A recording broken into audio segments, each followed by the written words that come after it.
नमस्कार। Study with Kailash बोगणे के YouTube channel में फिर से आपका स्वागत। आज है मध्यकालीन भारत, वेरी इंपॉर्टेंट, जहां से बहुत ज्यादा प्रश्न पूछे जाते हैं क्योंकि इस मध्यकाल में बहुत सारे युद्ध हुए हैं और युद्धों से अक्सर प्रश्न पूछे जाते हैं। तो इस वाले टॉपिक को आप बिल्कुल इग्नोर ना करें और बिल्कुल आपको याद होनी चाहिए हर चीज, तभी जाके आप अपनी मंजिल प्राप्त कर सकते हैं। तो मध्यकालीन भारत में कहाँ से शुरुआत होती है? देखो, मोहम्मद बिन कासिम के नेतृत्व में अरबों ने भारत पर पहला आक्रमण किया, वेरी इंपॉर्टेंट। और कब किया अरबों ने? सिंधु पर 712 ईस्वी में। ठीक है, सिंधु पर मोहम्मद गजनवी ने या अरबों ने पहला आक्रमण किया 712 में। अरब आक्रमण के समय सिंधु का शासक कौन था? दाहिर था। भारत पर अरब वासियों के आक्रमण का मुख्य उद्देश्य धन दौलत लूटना था, इस्लाम धर्म का प्रचार करना। ये छोटा सा टॉपिक, ऐसे ही प्रश्न पुलिस में पूछे जा सकते हैं। दूसरा, मोहम्मद गजनवी, जिसने भारत में 17 बार आक्रमण किए। कौन सा तुर्की आक्रमणकारी था जिसने भारत पर 17 बार आक्रमण किए? तो मोहम्मद गजनवी। 932 में अल्पत गीन नामक एक तुर्क सरदार ने गजनवी साम्राज्य की स्थापना की, जिसकी राजधानी गजनी थी। अल्पत गीन की मृत्यु के पश्चात कुछ समय तक गजनवी पर पिरितगीन ने शासन किया। इसी के शासनकाल में 972-77 में सर्वप्रथम भारत पर आक्रमण हुआ। मतलब सबसे पहले कौन सा तुर्क शासक ने भारत पर आक्रमण किया? तो पिरिप्तगीन। प्रथम तुर्क आक्रमण के समय पंजाब में शाही वंश का शासक जयपाल शासन कर रहा था। जब पहले तुर्कों ने आक्रमण किया तो उस समय कौन सा शासक था? जयपाल। अल्पतगीन का गुलाम तथा दामाद शुबुक्तगीन 977 में गजनवी के गद्दे पर बैठा। अल्पतगीन का गुलाम कौन था? और दामाद भी था शुबुक्तगीन। लेकिन पिरितगीन के शासनकाल में भारत पर आक्रमण हुआ। हाँ, शुबुद्दीन 977 में गजनी था। मोहम्मद गजनवी शुबुद्दीन का पुत्र था। जो जिसने भारत में 17 बार आक्रमण किए, वो किसका पुत्र था? शुबुद्दीन का, जिसका जन्म 1 नवंबर 971 में हुआ। अपने पिता के काल में मोहम्मद गजनवी खुरासान का शासक था। बहुत बार आया है प्रश्न। मोहम्मद गजनवी 27 वर्ष की अवस्था में 998 में गद्दी पर बैठा।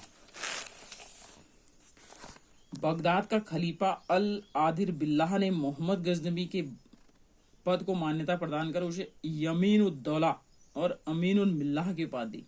किसने दी? अल आदिर बिल्लाह ने। क्या दी? अमीन उद्दौला, शायद जिसका हाथ होता है, जिसका अर्थ होता है साम्राज्य का दाहिना हाथ, और अमीन उल मिल्लत की उपाधि दी। मोहम्मद गजनवी ने भारत पर 17 बार आक्रमण किए। महमूद के भारतीय आक्रमण का वास्तविक उद्देश्य धन की प्राप्ति करना। मोहम्मद गजनवी एक मूर्ति भंजक आक्रमणकारी था, मूर्ति को तोड़ने वाला। मोहम्मद गजनवी ने भारत पर आक्रमण 1000 ईस्वी में किया तथा पेशावर के कुछ भागों पर अधिकार करके वह अपने देश लौट गया। मोहम्मद गजनवी ने 1001 में शाही राजवंश जयपाल के विरुद्ध आक्रमण किया। जयपाल की पराजय हुई।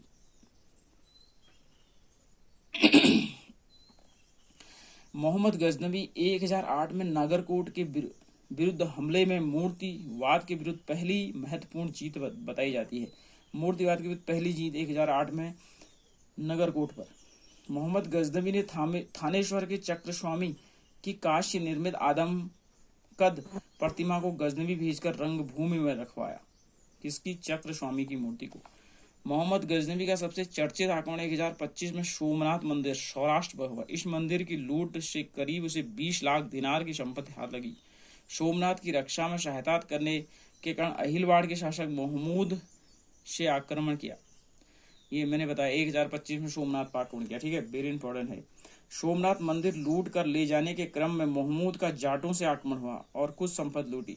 मोहम्मद गजनवी ने अंतिम ही आक्रमण, बहुत बार आया है ये प्रश्न, बहुत बार, सॉरी। मोहम्मद गजनवी का अंतिम भारतीय आक्रमण 1027 में जाटों के विरुद्ध हुआ। सुल्तान की उपाधि धारण करने वाला प्रथम तुर्क शासक था मोहम्मद गजनवी। महमूद के सेना में शेवंदराय तथा तिलक जैसे हिंदू उच्च पदों पर थे। ये प्रश्न आया है कि शेवंदराय और तिलक जैसे हिंदू किसके समय उच्च पदों पर थे? तो मोहम्मद गजनवी के समय। मोहम्मद गजनवी की मृत्यु 1030 में हुई। अलबरूनी, फिरदौसी, उतबी और फरूकी मोहम्मद गजनवी के 4 दरबारी थे। Very important. अलबरूनी किसके शासन काल में थे? फिरदौसी किसके शासन? उतबी और फरूकी तो थे मोहम्मद गजनवी।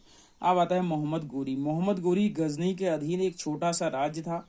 1173 में शुहाबुद्दीन मोहम्मद गोरी गौर का शासक बना। गौर का शासक कब बना? 1173 में। इसने भारत पर पहला आक्रमण 1175 में मुल्तान के विरुद्ध किया।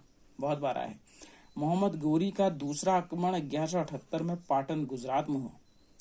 यहाँ का शासक भीमदेव गोरी को बुरी तरह परास्त किया। गोरी को पराजित करने वाला शासक कौन था? भीमदेव द्वितीय। मोहम्मद गोरी के द्वारा लड़ा गया जो युद्ध था तराइन का युद्ध 1191 बताया है अभी, गोरी और पृथ्वीराज के बीच, जिसमें पृथ्वीराज चौहान की विजय हुई। तराइन का द्वितीय 1192। गोरी इन पृथ्वीराज। चंद्रावर 1194। गोरी और जयचंद, जिसमें गोरी विजय। मोहम्मद गोरी भारत के विजित प्रदेशों पर शासन का भार अपने गुलाम और सेनापति कुतुबुद्दीन ऐबक को सौंप कर लौट गया। मोहम्मद गोरी की हत्या 15 मार्च 1206 में कर दी गई, खोखरू ने कर दी। ठीक है। सल्तनत काल, गुलाम वंश की स्थापना। बहुत बार आया है क्रम लगाने के लिए कि सल्तनत काल में पहला राजवंश कौन था, तो गुलाम। गुलाम क्योंकि मोहम्मद गोरी का गुलाम था ना, इसकी वजह से गुलाम वंश की स्थापना कहा जाता है। गुलाम वंश की स्थापना 1206 में कुतुबुद्दीन ऐबक ने किया। यह मोहम्मद गोरी का गुलाम था। गुलामों को फारसी में बदंगू या बदंगा कहा जाता है तथा इन्हें सैनिक सेवा के लिए खरीदा जाता था, गुलामों को। ठीक है।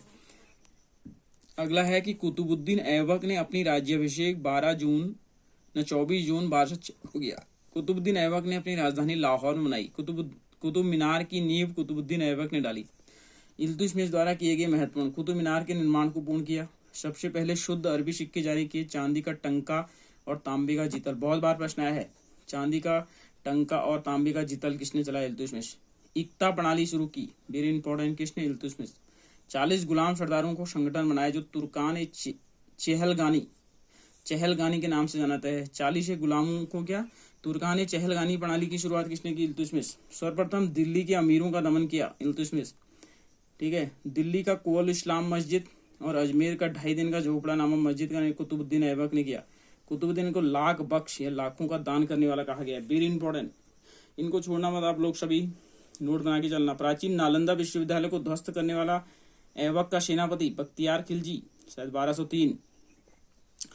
ऐबक की मृत्यु 1210 में चौगान खेलते समय घोड़े से गिरकर हुई। इसे लाहौर में दफनाया गया।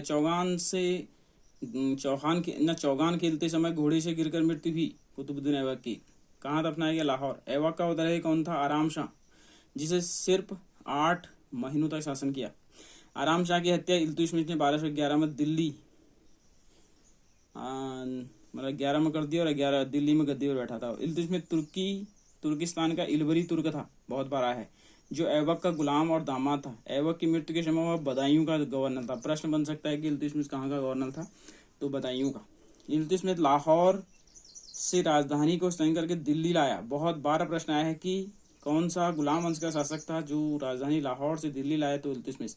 इसे हौज ए सुल्तानी का निर्माण दिल्ली कोहना के निकट करवाया था। इल्तुतमिश पहला शासक था जिसने 1229 में बगदाद के खलीफा से सुल्तान पद की वैधानिक स्वीकृति प्राप्त की, वेरी वेरी इंपॉर्टेंट। इल्तुतमिश किससे वैधानिक स्वीकृति प्राप्त की? तो बगदाद के खलीफा से की। कब की? 1229 में। इल्तुतमिश की मृत्यु कब हुई? तो 1236 में। चंगेज खां से बचने के लिए ख्वारिज्म के सम्राट जमालुद्दीन को इल्तुतमिश ने अपने यहाँ शरण नहीं दी। 1221 में जमालुद्दीन ने भारत पर आक्रमण करना चाहा, लेकिन इल्तुतमिश ने मना कर दिया। बहुत बार आया है, इसको नोट करना। इल्तुतमिश के बाद उसका पुत्र रुकनुद्दीन फिरोज गद्दी पर बैठा। वह एक अयोग्य शासक था। उसके अल्पकालीन शासन पर उसकी माँ शाह तुर्कान छाई रही। शाह तुर्कान किसकी माँ थी? तो रुकनुद्दीन फिरोज की। शाह तुर्कान के अवांछित प्रभाव से परेशान होकर तुर्की अमीरों ने रुकनुद्दीन को हटाकर रजिया को सुल्तान बैठा। रजिया बेगम प्रथम मुस्लिम महिला थी जिसने शासन के बाद दिल्ली सल्तनत की पहली महिला जो दिल्ली सल्तनत की गद्दी पर बैठी, तो रजिया सुल्तान, वेरी इंपॉर्टेंट, याद होना चाहिए। रजिया ने पर्दा प्रथा का त्याग कर पुरुषों की तरह चौगा या कावा और कुल्हा मैंने टोपी पहनकर राज दरबार में खुले मुंह से जाने लगी। रजिया ने मलिक जमालुद्दीन याकुस को अमीर आकुर घोड़े का सरदार नियुक्त किया और शायद इसी से वो प्रेम करती थी, रजिया। बहुत बार आया है कि रजिया ने किसको अपना घुड़सवार मुख्य नियुक्त किया, तो याकूत को। उसके बाद आता है गैर तुर्कों को सामंत बनाने के रजिया के प्रयासों से तुर्की अमीर उसके विरुद्ध हो गए और उन्हें बंदी बनाकर दिल्ली की गद्दी पर मोइनुद्दीन बरहम शाह को बैठाया। अब मैं पूछता हूँ कि क्रम भी आपके लिए आ सकता है, गुलाम वंश के शासकों का क्रम भी मैं आपसे पूछूंगा। देखते हैं कितने बच्चे बना रहे हैं। रजिया की शादी किससे हुई? अल्तुनिया के साथ हुई। इससे शादी करने के बाद रजिया ने पुनः गद्दी प्राप्त करने का प्रयास किया, लेकिन वह असफल रही। रजिया की हत्या 13 अक्टूबर 1240 के डाकुओं के द्वारा कैथल नामक स्थान पर कर दी गई। बहुत बार आया है कि कैथल के युद्ध कब हुआ? 1240 में। रजिया की हत्या कर दी गई यहाँ पर। बरहम शाह को बंदी बनाकर उसकी हत्या 1242 में कर दी गई। बरहम शाह के बाद दिल्ली के सुल्तान अलाउद्दीन मशहूर शाह 1242 में बना। बलबन के षड्यंत्र के बाद 1246 में अलाउद्दीन मशहूर शाह को षड्यंत्र के दरमियान नासिरुद्दीन महमूद को सुल्तान बनाया गया।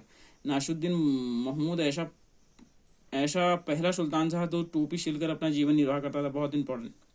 बलबन ने अपनी पुत्री का भी नासिरुद्दीन महमूद के साथ कर दिया। बलबन का वास्तविक नाम था बहाउद्दीन। इल्तुतमिश का गुलाम था। इल्तुतमिश का गुलाम कौन था? तो बलबन। तुर्कान चिहलगानी का गठन किसने किया? इल्तुतमिश ने। और विनाश किया बलबन ने। बलबन ने 1266 से 1266 से गद्दी पर बैठा हो। ठीक है।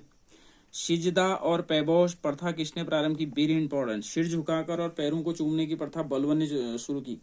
बलबन ने फारसी में रीति रिवाज आरंभ किए, जिसे नौरोज उत्सव मनाया। बहुत बार आया है कि नौरोज उत्सव का प्रारंभ किस गुलाम वंश ने किया? तो बलबन ने। अपने विरोधियों के प्रति बलबन ने कठोर लौह और रक्त की नीति अपनाई। किसने लौह और रक्त की अपनाई? तो लौह और रक्त की नीति किसने अपनाई? तो बलबन। नासिरुद्दीन महमूद ने बलबन को उलूग खां की उपाधि, वेरी इंपॉर्टेंट, उलूग खां की उपाधि बलबन को किसने की? नासिरुद्दीन महमूद उसके ससुर ने। बलबन के दरबार में फारसी कवि कौन थे? अमीर खुसरो और अमीर हसन। अमीर खुसरो और अमीर हसन किसके दरबारी थे? बलबन की। गुलाम वंश का अंतिम शासक कौन था? तो क्यूमर्स या कैमुर्स भी लिखा है यहाँ पर, क्यूमर्स कहते हैं। तो आप मुझे गुलाम वंश के शासक क्रम से बताएंगे वहाँ। और कल हम खिलजी वंश पर चर्चा करेंगे। तब तक के लिए इजाजत दीजिए। नमस्कार।